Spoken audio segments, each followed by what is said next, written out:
Hindi lahat ng kumikinang ay maganda. Hindi lahat ng maganda ay mahalaga. At hindi lahat ng mahalaga ay tunay. Iyan ang realidad ng buhay. Hindi lahat ng nakikita at naririnig mo, totoo. Akala mo lang yun. Ang dami kayang nakangiti, pero di naman totoong masaya. Ang dami kayang nakatira sa malalaking bahay, may malalawak na ari-arian at may magagarang sasakyan, pero di naman totoong masaya. Ang dami kayang may magagandang trabaho, mga buwang pamilya, pero di naman totoong masaya. Alam mo bakit? Walang perpekto sa buhay. Pain is universal. That's the reality. Lahat tayo, mayaman man o mahirap, may kanya-kanyang pagsubok na kinakaharap.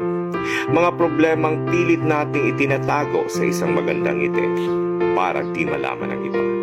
Dahil ang totoo, ang buhay ay puno ng pagsubok. Pagandahan na lang sa pagdadala. Good morning!